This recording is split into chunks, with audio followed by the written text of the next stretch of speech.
my mate who was dead was standing in front of me. I had dreams forever that I was going to get shot 6 times. Me personally, I've been a strong believer in all my nightmares and all the spirits and all the energy. So my nightmares have just been my existence, my life.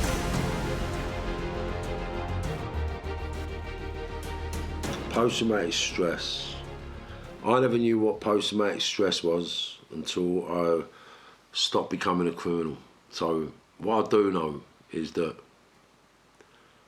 up until I got shot, I used to have the most horrific nightmares, like so vivid, so real, so traumatic that I was living a nightmare every night, like literally every traumatic thing that I'd ever done, every act I've been involved in, every life that was ruined, every situation we went through was revisited every week of my life for 40 years.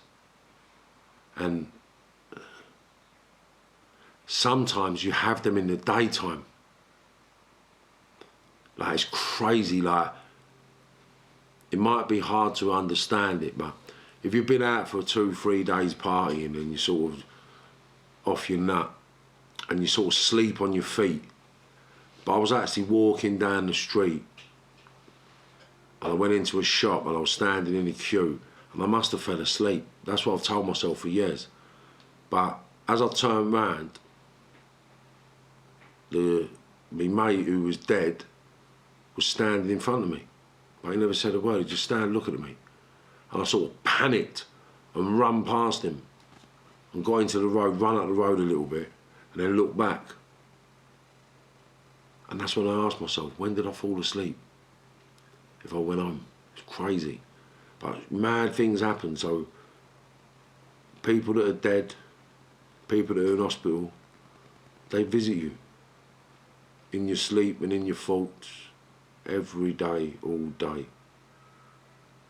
Some of them even talk to you. That's the nightmare in itself. Mate, you're haunted, isn't it? Like, I was haunted until I got shot. I really was. And it's vivid, like, up until I got shot, I'd dreams that I was going to get shot 6 times, right? Nah.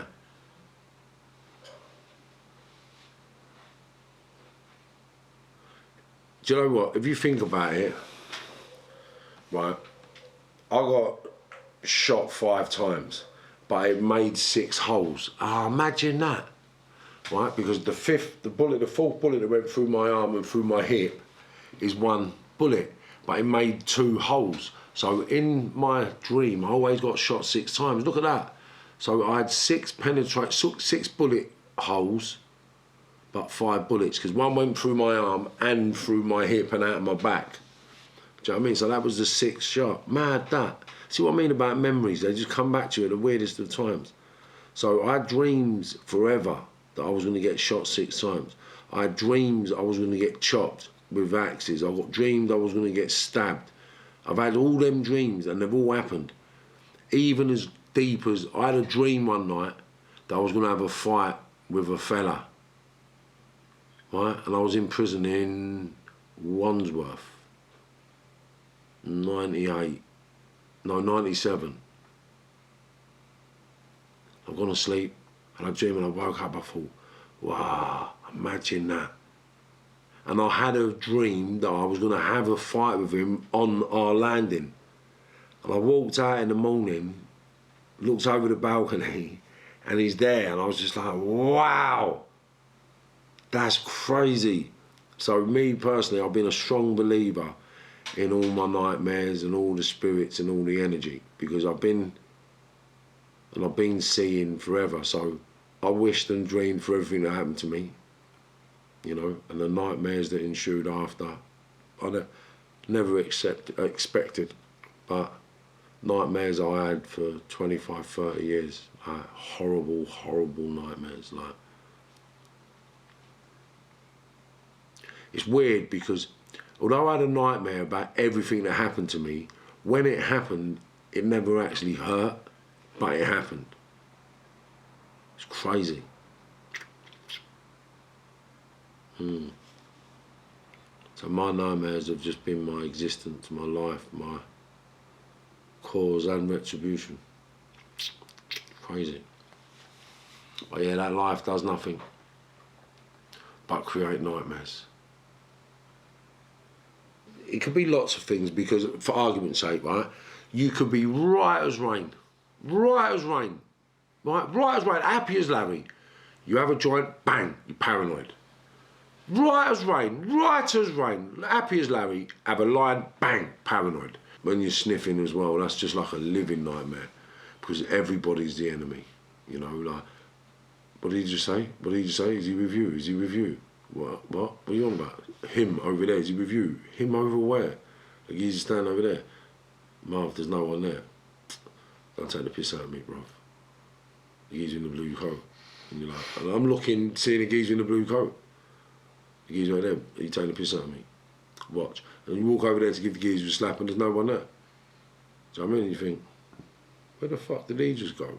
Because you're so high, you're hallucinating, falling asleep on the spot because you've been up for 2-3 days. Your paranoia is your own conscience, isn't it? Paranoia doesn't exist, it's just what's in your head because of the person you are. So I used to get paranoid because I used to expect people to be coming through my front door. So I used to be ready for anybody coming through my front door. And the mad thing about it, when you're getting drunk, you think, oh, give me a livener, give me a livener. Do you know what I mean? You have a little livener, you're not drunk no more. But then sometimes you have a little livener too much, and then bang, it's off. It's going to kick off in a minute. Because I was always on that off mode. It was off. Someone's coming through the door and it's off. So anytime I got paranoid, people just knew it was going to kick off. It's about the chemicals our body creates to deal with the people we actually are. So because of the person I used to be, I lived it, breathed it, slept it. So I was Marvin Herbert through and through, hook, line and sinker. And basically because I knew what I was prepared to do and what I was capable of doing, I had to be ready for my equal. I had to be ready for me in my match. I had to be ready for anything at any day of the week because I was still in it. It's just a whole existence of drug-fueled, chaotic insanity, that whole world.